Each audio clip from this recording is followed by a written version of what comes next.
Good morning from Thailand day 3. ఈరోజు మనం ఐటినరీలో చూడాల్సిన ప్లేసెస్ చాలా ఉన్నాయి. త్వరగా బ్రేక్‌ఫాస్ట్ అయితే కంప్లీట్ చేసేసుకొని ఫస్ట్ ప్లేస్ అయిన జెమ్స్ గ్యాలరీకయితే వచ్చేసాం. ఇది థాయిలాండ్‌లోని ద లార్జెస్ట్ జ్యువెల్లరీ స్టోర్ అనమాట.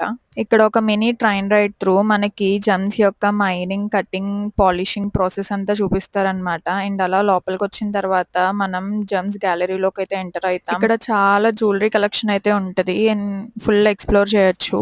అండ్ మా షాపింగ్ అయిపోయాక కాసేపు రెస్ట్ తీసుకొని నెక్స్ట్ స్పాట్ అయిన బిగ్ బుద్ధ టెంపుల్‌కైతే వచ్చేసాము.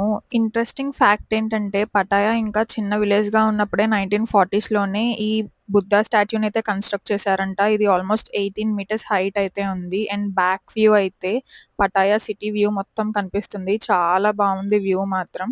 అండ్ మేము లోపలికి ఎంటర్ అయినప్పుడే కింద ఒక ఫోటోగ్రాఫర్‌తో పిక్చర్స్ అయితే తీపిచ్చుకున్నాము. సో, ఆ పిక్చర్స్ కలెక్ట్ చేసుకోవడానికి వెళ్తున్నాం. మా పిక్చర్స్‌ని కలెక్ట్ చేసుకున్నాం. కోకోనట్ తాగి ఇంకొక వ్యూ స్పాట్‌కయితే వచ్చాం. ఇక్కడ వ్యూ అదిరిపోయింది. అండ్ పిక్చర్స్ దిగాము. బస్‌లో వస్తున్నప్పుడు నాన్న అయితే సాంగ్స్ పెట్టి ఫుల్ డాన్స్ చేసింది. తనతో పాటు అందరూ వైబ్ అయ్యారు. ఇండియన్ ఫుడ్‌కయితే వచ్చేసాం. లంచ్ అయిన వెంటనే ఫ్లోటింగ్ మార్కెట్‌కయితే వచ్చాము. ఆల్మోస్ట్ 3:00 వచ్చాము. ఫుల్ ఎండగా ఉంది. బట్ స్టిల్ లైక్ వచ్చిన తర్వాత ఇక్కడ అన్‌లిమిటెడ్ షాపింగ్ అయితే ఉంది. ఈ ఐస్ క్రీమ్ ఫన్ యాక్టివిటీ అయితే ట్రై చేశాను. ఫుల్ కామెడీ అసలు. అండ్ దెన్ అలా ఎళ్తుంటే మా టీమ్‌లోనే ఇక్కడ అనిల్ అన్న ఏవో ట్రై చేస్తానని చెప్పి తిన్నారు. అది లిటరల్లీ పురుగులు, బొద్దింకలు, మిడతలు అంట. అండ్ బావుందని చెప్పారు. అండ్ దెన్ అది కంప్లీట్ అయ్యాక లైక్ మేమైతే కొంచెం షాపింగ్ చేద్దామని వచ్చి అన్నీ చూసాము. అండ్ దెన్ మా రూమ్‌కయితే వచ్చేసాం.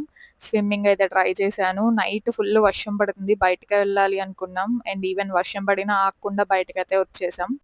అండ్ టుక్ టుక్ కోసం వెయిట్ చేస్తున్నాం. బట్ క్యాబ్ బుక్ చేసుకొని అయితే వచ్చేసాం. మేము వచ్చిన ప్లేస్ థాయిలాండ్‌లోనే ద మోస్ట్ ఫేమస్ ప్లేస్ అయిన వాకింగ్ స్ట్రీట్ అన్నమాట. ఎటు చూసినా లైటింగ్స్‌తో మెరిసిపోతుంది. అండ్ ఇక్కడికి ఎవరు ఫ్యామిలీతో, కిడ్స్‌తో అస్సలు రావద్దు. ఎందుకంటే ఇక్కడ చూడకూడని ప్లేసెస్ చాలా ఉన్నాయి. మేమైతే జస్ట్ ఒక 15-20 మినిట్స్ ఆఫ్ వాక్ అయితే చేసి బయటకైతే వచ్చేసాము. డిన్నర్‌కి చాలా మంచి ఫుడ్ కావాలి అని అడిగితే మా వాళ్ళు పాపం చాలా రిసర్చ్ చేసి మమ్మల్ని అయితే ఒక రెస్టారెంట్‌కి తీసుకెళ్లారు. అండ్ లిటరల్లీ ఇక్కడ ఫుడ్ అద్దిరిపోయింది. ఈ 5 డేస్‌లో తిన్న ఫుడ్‌లో కల్లా ఇదే నా ఫేవరెట్ అనమాట. అండ్ ఇక్కడ అనిల్ అన్న వాళ్ళ వ్లాగ్ పెట్టుకొని మొత్తం ఎంజాయ్ చేస్తూ ఫుడ్ అయితే తిన్నాము. అండ్ మళ్ళీ టుక్ టుక్‌లో అయితే రిటర్న్ అయితే వచ్చేసాము.